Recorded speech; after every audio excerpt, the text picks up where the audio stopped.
Hello and welcome to the PocketGamer.biz podcast week in mobile games, where we chat about the week's news and provide some insights. I'm Craig Chapple, head of content at PocketGamer.biz, and with me as ever is our news editor, Aaron Assel. Hello, Aaron. How's it all going? What have you been up to? Yeah, good. Thank you.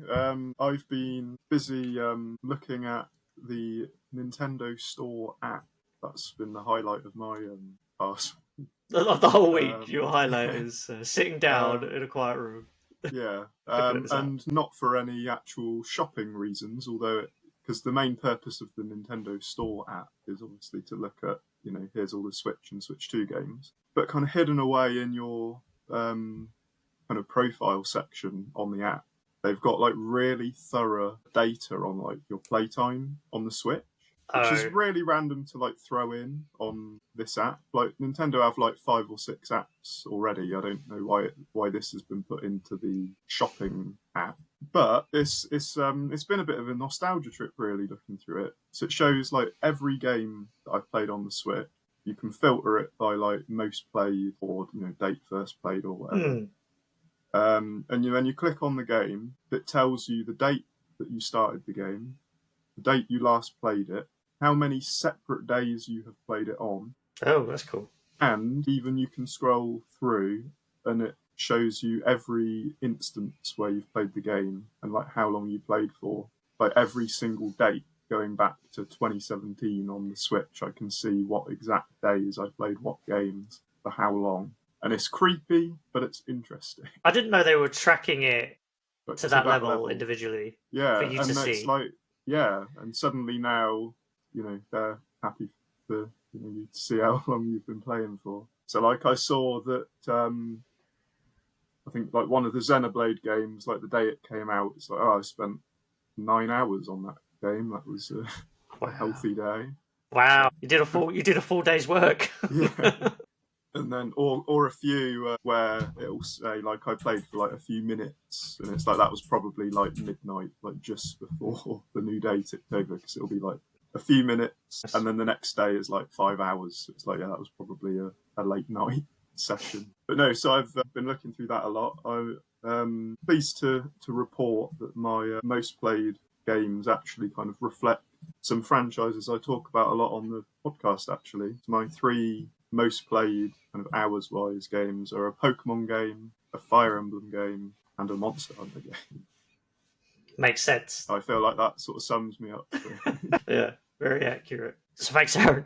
And then I guess for me, the main thing I've been up to is I've been watching Ted Lasso, and I don't know why it took me so long. I must say it is a fantastic TV show. It's like people have probably already said over the past few years. Like it's just such a lovely kind of feel-good show to watch. Has a right mix of kind of comedic humor, a bit silly, to some like serious, heartwarming, emotional stuff. It does everything really well. I finished it already. It took me like a couple of weeks. I finished all 3 seasons. I highly recommend it.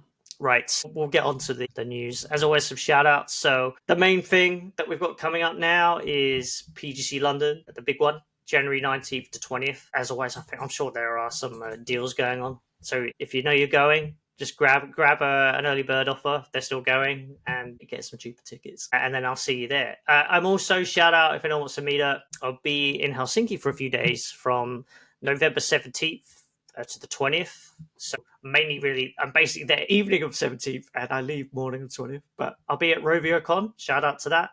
And I'm going to be at Slush, which I surprisingly have never been to. So I'm very much looking forward to that. Right, we're going to get into the news.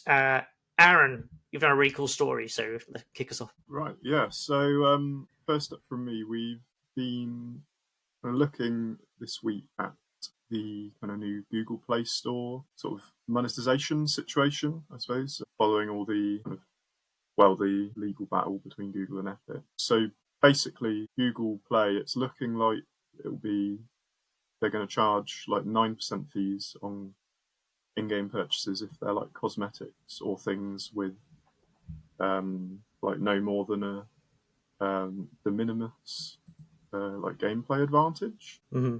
And then something that does give you more of an advantage will be charged a 20% fee. It's obviously both improvements from the kind of 30% fee, but with that, the kind of the difference there, the 9 and the 20%, sort of got us looking into how various games do monetize. I just want to add before you carry on there is that this is just a proposal, right? So the judge is actually questioning this at the moment. So this is a proposal to an injunction that is already in effect in the US. This would be effective globally if the judge approved this. The judge isn't sure about it, but yeah, 9%, 20% fee just based on monetization. Sorry. Yes. So yeah, basically we took a look at the kind of top 50 mobile games on the Play Store from October and then kind of took a bit of a deep dive into all their monetization models to determine like which games would likely, in our opinion, based on the information that is available, which ones would likely kind of be charged 20% and which ones would be 9%. And we ended up finding that all 50 have elements that they would be charged the 20% on, again, based on our analysis, which I think kind of goes to show, first of all, that like elements that give you an advantage obviously are just what, that's what works, that's what games are doing, and that people want to buy. I know people do spend on cosmetics and stuff, and obviously that's very much like Fortnite's thing, which I think we'll come back to in a minute. But overall, I guess generally people, if they're going to spend, it's because they do want some benefit from it rather than just like a visual change, and therefore all of these top games have some element that you could argue gives an advantage. Loot boxes, very often have characters or weapons or something, which obviously if you end up getting the weapon or whatever, that might be advantageous. And we found that like 37 of the top 50 games last month had loot boxes. Then there were also 12 of the 50 had gotcha elements, which are similar. There's some overlap between those 12 and 37 gotcha and loot box games. But also then, so like 21 of the top games had monetized timers, which you could argue is an advantage if you're able to pay to skip a cooldown on something. Obviously in puzzle games, it's quite common to have boosters, like Candy Crush, like the Lollipop Hammer, or Royal Hammers in Royal Match, kind of make levels easier to complete. So again, that, you can see that being argued as an advantage. Even a bit more broadly, just like consumable items, whether that is boosters like this or kind of upgrades to characters or I guess like premium currency or whatever. So 31 of the top 50 had consumables. And basically, overall, all of the top 50 had some monetization element that you could say is advantageous to buy. And yeah, worth noting as well. So that doesn't mean necessarily the entire like game would be charged 20% like on any purchases. I think if the developer's able to show kind of, if you have cosmetics and advantageous items or whatever, and you can show that people spent to get the cosmetics, then you would get charged the 9% on those purchases, which sounds like it would be a bit of a nightmare to actually manage, like actually, correctly tracking all of that and I guess sharing that information with Google and them approving it. Particularly like Pokemon Go is an example that comes to mind. I know that the coins that you can buy in Go, so it's one currency that you buy, and then you can use those coins on cosmetics like clothes, or you can buy more Pokeballs or like raid tickets to fight legendary Pokemon. So if the player's purchase is for coins and they can do any of those things with them, and say you bought 100 coins and you spent 61 on clothes and the remainder on advantageous stuff. As I say, I see it being a bit of a nightmare to actually monitor how this all gets broken down. Yeah, I think so. Thank you to Sensor Tower. We've got the data for the loot boxes, the consumables. That's based on their own game classification, game taxonomy / game IQ, whatever they now call it after the data AI acquisition. But and then we looked at the top 50 ourselves as well. We went into the monetization of that, and that's where we decided that we thought all 50 have at least like some purchases that by our understanding could give you a gameplay advantage. We've asked Google and Epic for what they think, and they haven't replied to us. I think it was interesting. I mean, I've never played so many social casino games in my life in the past couple of days, so did that, and I guess it was interesting. Like, what do you consider a gameplay advantage in that situation? So, for example, like, and I would consider this a gameplay advantage. Like, you use coins to gamble to get more coins, and you can also then get access to other games areas. And then if you run out of coins, you can get some for free by like daily login bonuses and other maybe other ways. But like generally, then you then have to pay to get more. And then so the only way you can progress through the game technically then is just to wait or pay. And generally, it's the frustration like the time is that you pay for to progress, right? So if you buy the coins, you could presume that that would be a gameplay advantage. But I think it's so not clear cut, and I think a lot of developers will be complaining to Google quite frequently. Well, why would this be considered that a gameplay advantage? How do you prove this? And like you say, like I mean, really, we're now got developers have now kind of got to track individual. Sorry, yeah, they've got to look at like the individual transactions within a game, put a price on that. So not just like you say, you buy 50 gems. You spend 30 on something, 10 or something, five on something else, and like you then have to put a value on each one of those gems to say, well, this is that, that's that. Send that to Google, and then what? Does Google track that? No. Like, how does Google track it? I think they mentioned something about an API. It sounds like a bit of a nightmare for everybody involved, even Google. Obviously, the notable thing is that, and I think we probably mentioned this last week, is that that Fortnite classically monetizes through cosmetics, as you said. So they'll be the 9%. So they're kind of getting Epic's kind of getting what it wants, along with the alternative store stuff that's also in the ruling. But what's interesting is even Fortnite, will they have to fork out like part of that 20% fee, and how does that work? Because you could buy your V-Bucks, and then they're just enabling in app sorry they're enabling in island transactions now. So each creator that creates their own island, they can charge for their own things within that, and maybe they'll have loot boxes. They'll have I think we mentioned you would tell me about Grow a Garden Roblox. You can buy like seed packs, right? Maybe there's a version of that in Fortnite. These things might give you a gameplay advantage or help this plant grow quicker. So then Fortnite and Epic are liable for the 20% fee there, and none of this considers the there's an X. So that's the 9% or 20% is now a store fee. So from this amendment, they've created a new fee, which also doesn't really seem in keeping with the original point of the whole lawsuit. And then after that, it's a 5% charge for Google Play billing. So they've actually Google's actually from this managed to split out what was always for the billing to now, well, the billing's 5%, the rest is that. It's a 25% cut. And 5%, as it were, is also the same as any kind of direct consumer. Well, it's the same as most direct-to-consumer platforms. What's happened here is it's still good, cut the fee by 5%, but then you've also sort of they've also tried to cut out a bit direct-to-consumer platforms and web shops by, like, if you link out to a direct-to-consumer platform, I think in the first 24 hours for purchases made, then Google takes a cut. Which wasn't going to be the case in the original injunction. So I'm very curious to see what the judge does. But yeah, it was all really interesting, and just investigating it, you can see just how complex it is. And again, like at the minute, like what counts as an advantage feels like such a grey area to find. Because like you're saying with the social casino games, like is it, if you reach a point where you need to spend money to be able to play at all, is it a gameplay advantage to spend? Then you're just spending to be able to play, you're not at an advantage.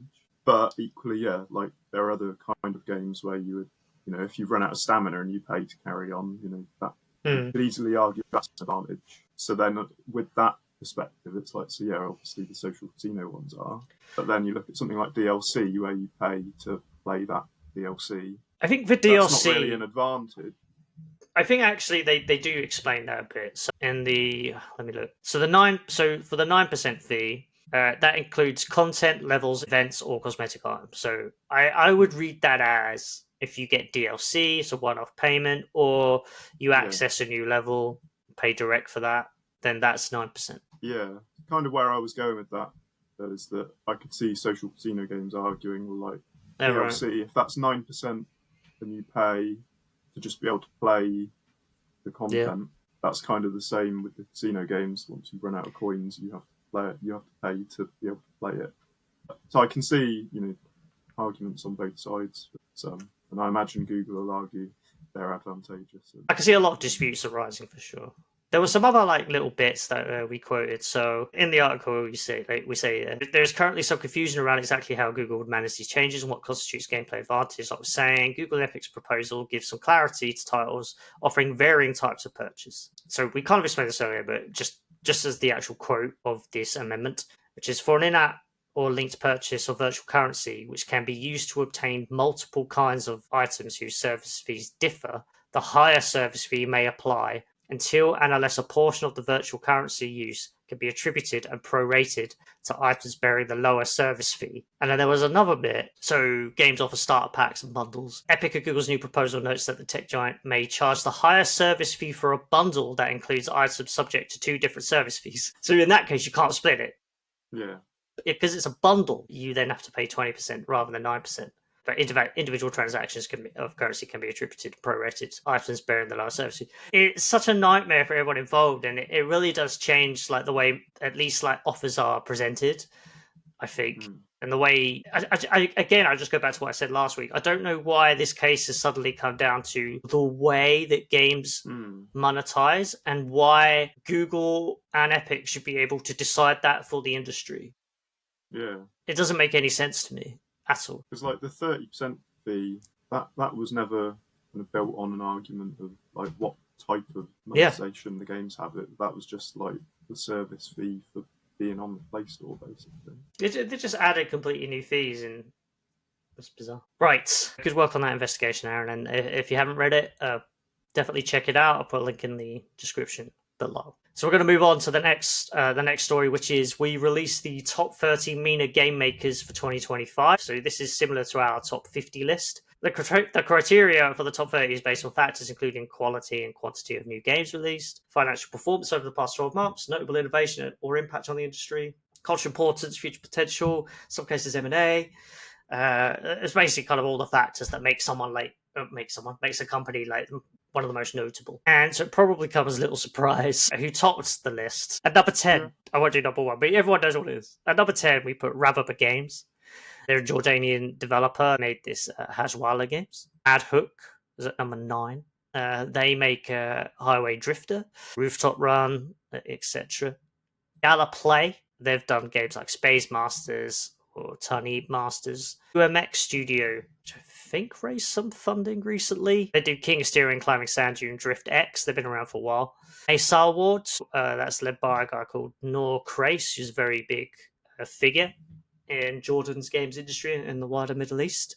Has been doing it for a long time. I think is it their first games company maybe in Jordan? Founded in 2003, still going, so shout out to them.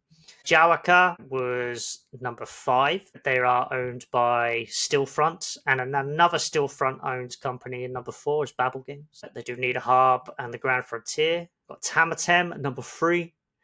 They're like a kind of a regional publisher, and they help kind of culturalize and localize games. Then we've got Yalla Group. So I think if you ever think what big games have actually come from the Middle East, kind of other than the ones I've said, but maybe not heard, Yalla Ludo has actually made hundreds of millions of dollars on the market. Sorry, over $500 million on the iOS and Android, and that's in Saudi Arabia and the US. So it's kind of a bit of a global success story for the region. And Yalla Group might even be public. Number 1, you could really guess, the Savvy Games Group, right? But they made a few big acquisitions. They're really investing a lot in the region. I mean, they also have Steer Studios, the local development team, which has done Grunt Rush, and they're doing Tom and Jerry Blast, which is a big get for them. They've obviously acquired Scopely. This is a kind of investment group for Scopely's kind of ambitions. So Scopely's apparently independently run as they see it, but that Savvy is like an investment backer, which I guess makes sense. So Scopely was acquired itself for $4.9 billion, and then Scopely acquired Niantic for $3.5 billion. And then we're seeing this Mirai studio from Scopely has opened up now in Saudi, and there'll be others. Yeah. Savvy Games Group is making big waves, and I think that's kind of encouraged investment across the Middle East. I was speaking to Norcrace last year maybe about it all, and he was saying, yeah, like because of this big Saudi investment and Savvy Games Group, that's kind of inspired or forced or however you like to say it, but like made other countries be like, oh, we should invest in this sector. There's obviously something going on here, and we want to kind of get in on that. So yeah, hugely influential. So I guess that's my spiel for the top 30 MENA. I'll put a link in the description as well. Aaron, what else have we got? So my other story this week. So there's been a lot of financials coming out lately, and I thought I'd draw attention to one in particular. So Playtika have released their Q3 financials. Some interesting numbers like direct-to-consumer revenue has risen 20%, apparently. They also generated 4.6 million in overall revenue, which was up 8% year over year. And so 31% of that was direct-to-consumer, which obviously, we've been seeing a big increase in companies kind of opting for that. And yeah, clearly they're making that work. Bingo Blitz, June's Journey, Solitaire, Grand Harvest, and Superplay's portfolio apparently were all quite big factors in achieving this with the BTC stuff. And Disney Solitaire, Superplay's recent Solitaire game, was highlighted for having exceptional growth, according to CEO Robert Antokol. He noted in Playtika's earnings call that Disney Solitaire scaled faster than any other game in Playtika's 15-year history. And I was surprised to hear in the earnings call, because this wasn't mentioned in the financial report or anything, but Playtika basically teased that building on the momentum of Disney Solitaire, they are, quote, they have expanded their collaboration with Disney and Pixar games, and they're developing a new title in the Superplay pipeline with more information to follow. So basically, I guess Disney Solitaire has helped them secure another partnership game with Disney, which obviously, after how big Disney Solitaire has been, exciting to see what that is and how big it ends up being. Apparently, Playtika had 354,000 average daily paying users in Q3, which was up almost 18% year over year.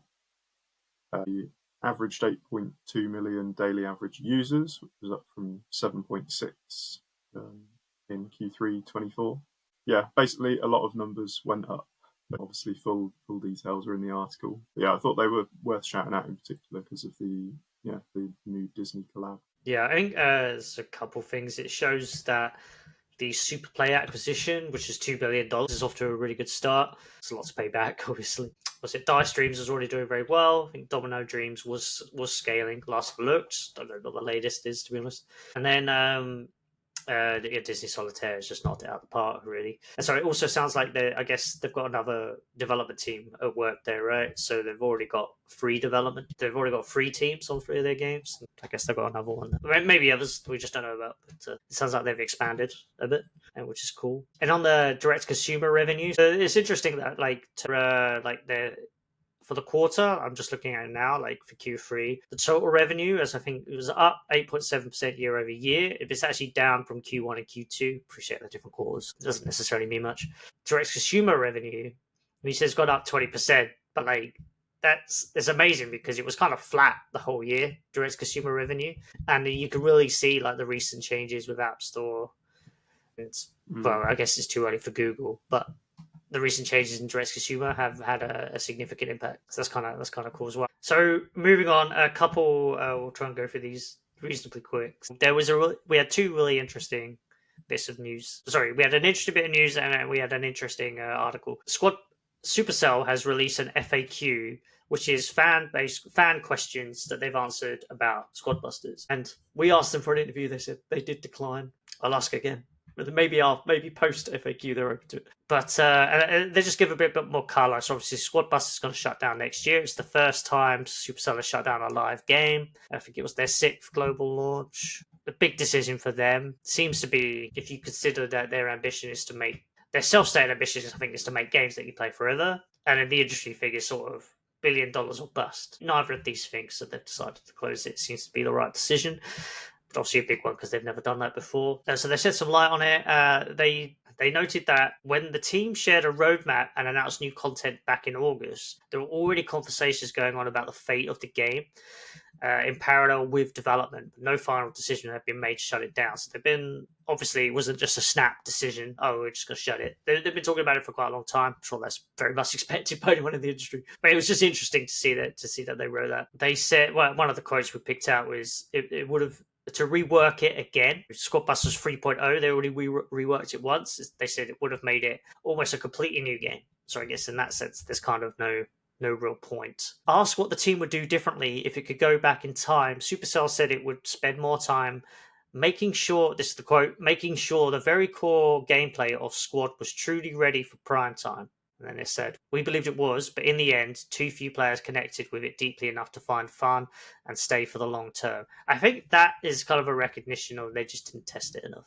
And they didn't put it in soft launch to really find out these issues. I know they did a couple, I think it was alpha tests. It does seem like had it gone through, say what we mentioned this before, say it went through kind of the gauntlet that Brawl Stars went through, I think these issues would have come up a lot earlier. But they've explained why they've done this before and they wanted to do things differently, right? The question is if they could bring it back to version 1 of the title, removing 2.0's changes, instead of just ending the game. They just said the reality is that 1.0, which is the original release, proved not to be scalable in the long run. And it said the Squad Buster team also said it did not want to simply update the game less often, because that's not how we build games at Supercell. One fan asked if Supercell would consider releasing the game's source code or letting fans continue developing the game. I've also seen some people from the industry on LinkedIn asking, would Supercell, why doesn't Supercell sell this? Why do you have to shut it down? And I think that's I think that was tapping into a wider thing that companies shut down these games, but actually maybe another developer would take it on. I don't know necessarily why in some cases that would happen, but in this one, Supercell said it's not something it could do, as it includes content and characters from all Supercell games, which makes it complex both legally and technically. They said we also used internal tools and systems that can't be shared publicly. As much as we'd love to see Squad live on, it's just not something we can make happen, which makes a lot of sense to me. I think there are cases where sometimes a game gets soft launched from Supercell that's not using its IP, it's classic IP, that you're like, someone else could do this. But that did happen, right, with Everdale, and that never got anywhere. Metacore bought Everdale, and they weren't able to make anything happen with that, and I think the rights went back to Supercell. So, I mean, Supercell has done it. It still didn't work, because obviously if Supercell couldn't make it work either. So that was interesting, another update on Squad Busters. And to close us out, I just wanted to mention this spate of game announcements that's happened over the past 24 hours, really, but also over the past week. So we've got a Power World mobile alpha test set for Q4 2025. So remember Power World, the Pokemon kind of game that I think is still under a legal dispute, that's coming to mobile. So that's really cool. Interestingly, Mojang and King have soft launched Minecraft Blast. So it's in a playtest in Malaysia at the moment. It kind of came out of nowhere. We'll see how that does. I guess a couple interesting things there was that King previously did the Crash Bandicoot game On the Run, which I think had a good start in terms of downloads, but you can kind of manufacture that. And then it just never really did anything after that, and they closed it. So they have used Microsoft IP before, and they're doing it again now with this. And they did test a Blast game last year. We asked them about it, didn't we? And it was I can't remember what the PR was about it. And they were like, we're just experimenting. So we're not necessarily closing it. I wonder if after that they tested it for the Candy Crush IP. Maybe it didn't work, and they were like, let's just use the Minecraft IP, see what we can do. It's kind of interesting one that's out now. NCSoft has revealed a new global MMORPG, Horizon Steel Frontiers. That's for mobile and PC. I think the PC is for its own platform, but that's interesting. I love the Horizon game, so that's the Guerrilla Games Sony PlayStation IP, and it's a really good series, so I'm quite excited to see that. It also explains a bit about why Sony was so angry with Tencent for their game that looks a lot like Horizon. And then the background to it, wasn't it? Was it from the court case that I think there had been a brief discussion about there had been a discussion between Tencent and Sony about a partnership on Horizon, and Sony, I believe, wasn't interested. Maybe because they're already working with NCSoft. And then it's just more coming in. So we had there's the news that there's a Ratchet and Clank Ranger Rumble mobile game that's been announced. Subway Surfers Plus for Apple Arcade, and Boat Game Supercell, big one, their latest soft launch in a lot of countries. And then Temple Run 3. If anyone remembers that classic IP, like billions of downloads, I'm sure everyone knows. That is soft launched from mobile, sort of out of the blue as well. So there's a lot going on. And a lot of big IPs from PC console being adapted to mobile all at once, it would seem. Yeah, lots to play. Lots to play, lots to ponder. And it was like, I was thinking, like, what are the big games kind of coming out now the rest of the year? And just all of this stuff is at least being announced. So always interesting on mobile. Right, so with that, that brings us to the end of the week in mobile games. Thanks as always for tuning in and listening. Thanks, Aaron, for your insights and for your investigation. Yeah, thank you. Always a pleasure. And everyone, we'll see you again next week. Have a good one. Goodbye.